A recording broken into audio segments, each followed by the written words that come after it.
Hello there. I'm Scotty. You're not. I just feel like this is too hot. I didn't really do anything, but okay. Uh, yes. So we are taking a look at Dumb and Dumberer because I wanted to do Dumb and Dumber 2, and I felt like I couldn't do that without watching this first. So here we are, born to be. Okay. It was okay. It was fine. It's not as bad as I thought it was going to be. And boy, did I not start out right. So we start with Harry's birth. No, really. But it's one of those things where it's from the inside of the womb. And they do this joke where he's going to come out and then goes back in. I don't know. I was like, okay, how far back are we going? Now, I am not going to count either of these backstories as canon. In fact, as far as this movie goes, I don't count it as canon, especially with Dumb and Dumber 2 existing now. I feel like this shouldn't actually be canon, and you could actually just throw this away because, like, Harry apparently had an imaginary friend named Captain Rob, but I've never heard of mentioning. They also show Freda Felcher at the end of this. She was mentioned in the first film, and she's a character in the second film. And here she has a twin. And then she's in the second film later, and a twin is never mentioned. So, and it also doesn't make any sense how they would. Well, they are idiots. So apparently they don't fight over. But still, it's like they're twins. So why would they have to fight over one? But they kind of show it here where it's like they both like Freda, but not the other one, but look exactly the same. I don't know. The story is. It's a weird freaking story. Okay, so Harry and Lloyd meet each other. Okay, how do I put this? Lloyd is the adopted son of Luis Guzman, who is the school janitor. Yeah, Luis Guzman plays the school janitor, Mr. Christmas. He's the adoptive son of the janitor, and they live in the school. Yet he has to walk to the nearest bus stop to make the bus to go to school.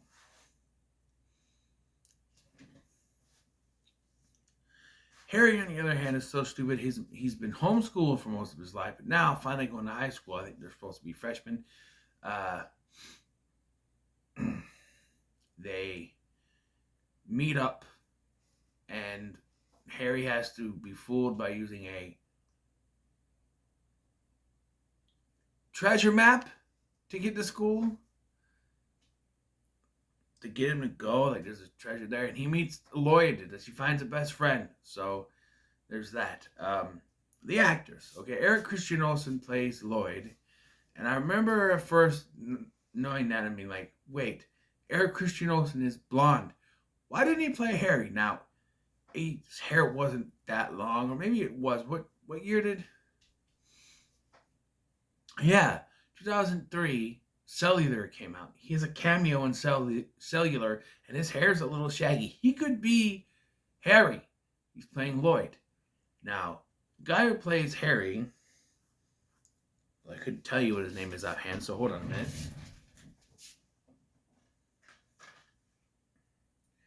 Derek Richardson, who I have seen in absolutely nothing besides this. So, to be fair, I think they do a decent job of copying their predecessors.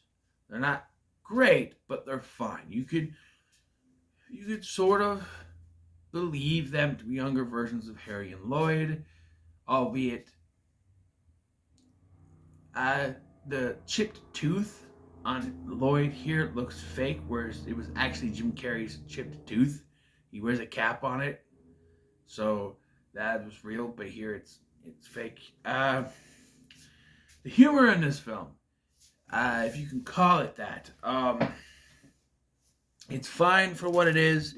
I did find myself laughing at a few things, just stupid jokes, fart jokes, whatever. But there's one joke that has been an infamy in this movie, and I'm telling you that it works and it doesn't work at the same time. Let me tell you why. It is the Bob Saget scene. And if you know what that is, then you already go, ah, yes, that scene.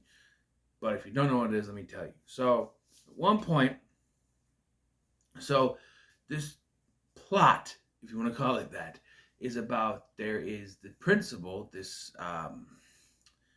corrupted principal, played by Eugene Levy, and his lunch lady mistress, played by Sherry O'Terry. They are plotting to steal money from the superintendent by doing these get rich schemes, right?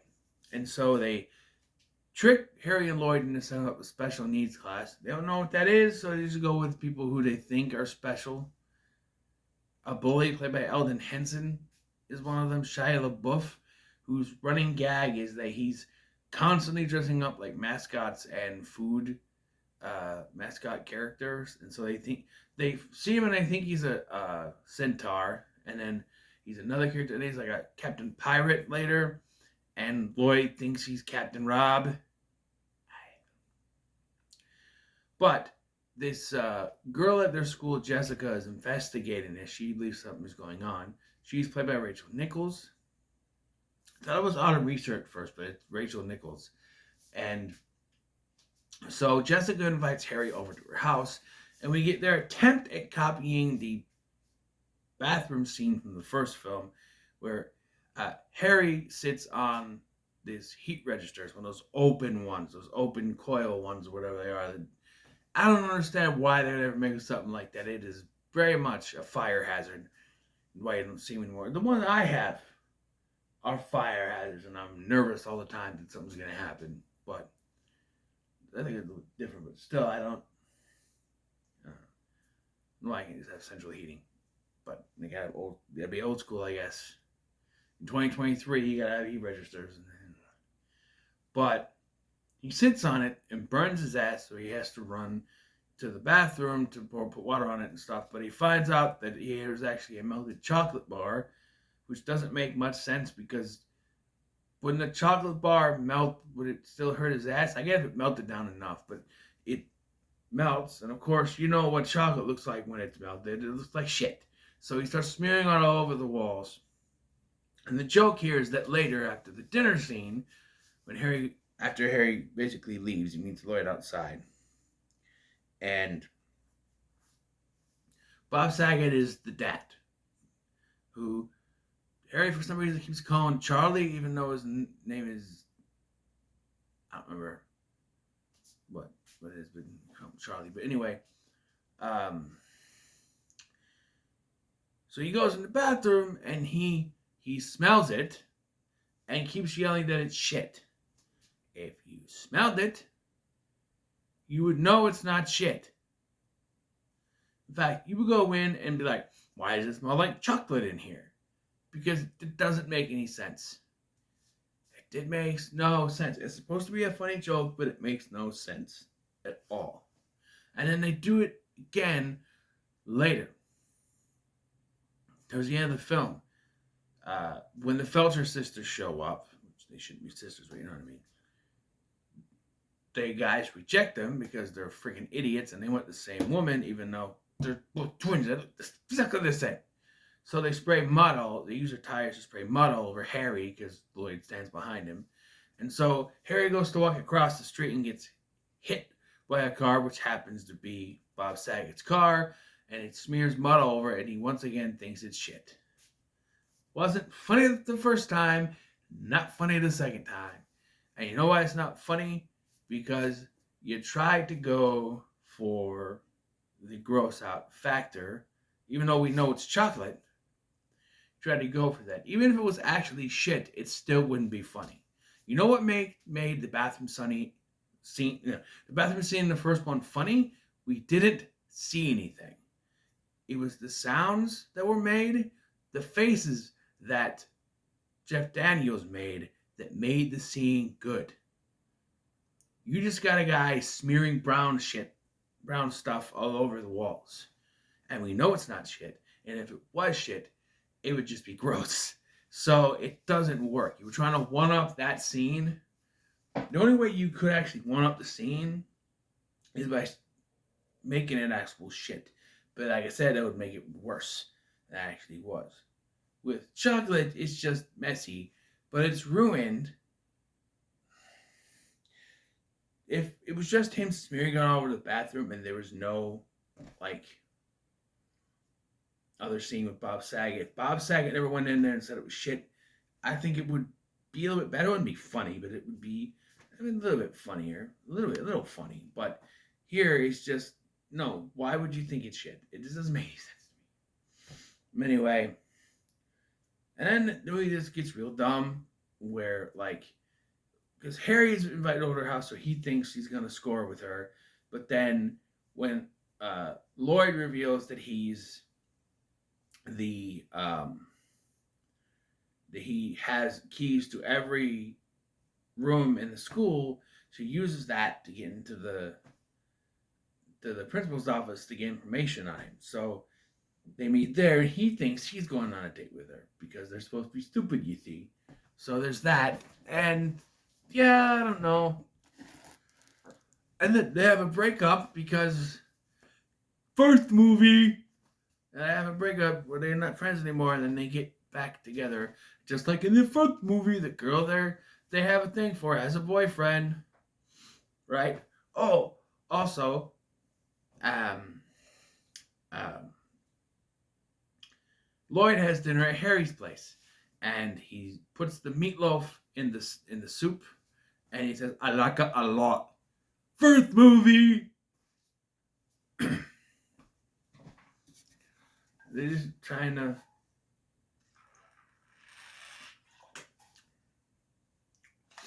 Oh, and also there's this running gag with Brian Posehn, who runs this gas station, who refuses to give them anything from there because they make fun of him or something.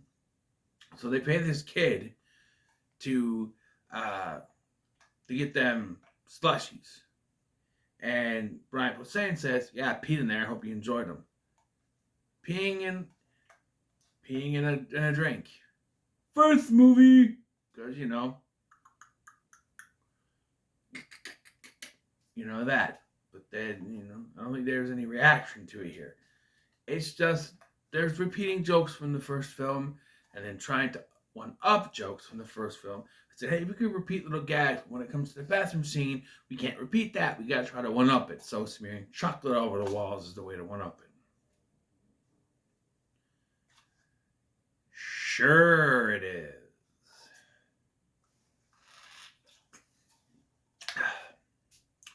I like the soundtrack. There's one song that was in an American Pie movie in like 2005. The band camp was like, yo, don't wanna be just like you. This is the anthem. Call on your anthem, yo. Don't wanna be you. That song's in there, and there's a couple other ones I think. I don't remember off the top of my head, but it was one I was dancing to. I don't remember what song it was, but I was dancing to it.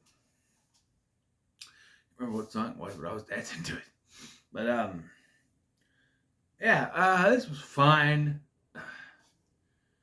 Oh, I guess I should tell you. So the whole plot comes around. Lloyd finds this chest and he thinks it's Harry's treasure. So they put it on this float that they're making, and they find out that it's actually all the receipts and stuff of all the scams that they've done. So they vocally recorded them talking about their schemes. I don't know. So they do the special needs parade thing, and the special needs float. Oh, and they make it look like the principal, and the principal has invited this special needs guy, like a special needs legend or something. And it turns out the police have sent this cop in disguise. They don't know what he looks like, apparently. I don't know. And so it's like a sting operation, and they broadcast this whole thing about he's going to try to make money out of this and get a vacation to Waikiki or something, and they get arrested because Harry and Lloyd.